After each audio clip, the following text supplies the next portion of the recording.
రాష్ట్ర విభజనకు సహకరించి ఇప్పుడు కళ్ళబొల్లి మాటలు చెప్తున్న పార్టీలకు ఓటు వేయడం ఎంతవరకు సమంజసం? వివేకంతో ఆలోచించండి, ఆలోచించి ఓటు వేయండి. వేసుకోండి రిజాల్వ్. ఇక్కడ ఒక పేరా పెట్టాను కదండి, ఎవరండి ఇది కొట్టింది? ఇక్కడ పేరా పెట్టాను కదండి, ఏం చేస్తారండి వీళ్ళు? ఇక్కడ పేరా ఇది ఇలా పెడితే ఇండికేషన్ పేరా అని, డివైడ్ చేయమని అర్థం. ఎందుకు ఎందుకు పుడతారో కూడా తెలియదండి మనుషులు, కొంతమంది బేసిక్ సెన్స్ ఉండదు మనుషుల దగ్గర. ఓకే, సెకండ్ అండి, ఇది ఫిఫ్త్ అండి, అయిపోయింది ఫిఫ్త్ది. సిక్స్త్ అండి,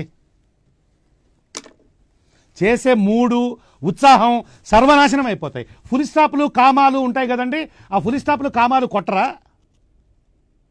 దేనికండి వీళ్ళు? ఫుల్ స్టాప్లు కామాలు పంక్చువేషన్ ఒకటి ఉంటుంది, నేను రాసేటప్పుడు అన్నీ పెడతాను. ఎందుకండి అంటేనేమో అందరికీ కోపం వస్తుంది, అందరూ హర్ట్ అయిపోతారు.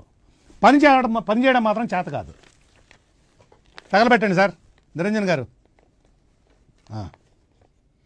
ఒక్క క్షణం.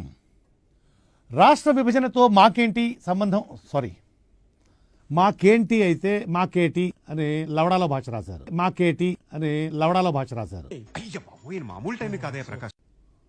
నాకు చాలా కోపదారి మనిషిని మీకు తెలుసు. నేను చూడండి అక్కడ ఏముందో, మీకు చేసి ప్రయోజనం ఏముంది సార్? ప్రూఫ్ రీడింగ్ చేయించి మాకేటి అని ఉంది అక్కడ. అదే కొట్టడం అయితేనేమి, నేను రాసింది ఒకటైతే అక్కడ ఒకటి ఉంటుంది. ఓకే, ఏళ్ళ ప్రపంచంలో ప్రతి వాడు అవతల వాడి భాషను కరెక్ట్ చేయొచ్చు అనుకుంటాడు, వాడికే సర్వం తెలుసు అనుకుంటాడు. ఉంది అక్కడ ఏముందో చూడండి.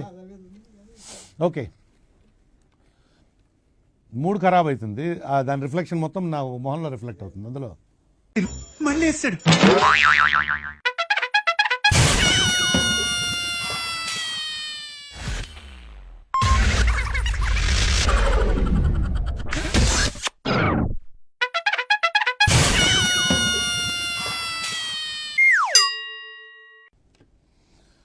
ఎవరెవరి ఏమ్మా ఎవరెవరి అక్కడి నుంచి నాకు ఇంట్రెస్ట్ పోయింది. లవడాల ప్రోగ్రామ్ వస్తే రావండి, పోతే పోనివ్వండి. మళ్ళీ వేస్తాడు. ఇంట్రెస్ట్ పోయింది, ఎందుకంటే ప్రతి దశలోనూ పెంట చేస్తుంటే నాకు ఇంట్రెస్ట్ లేదు.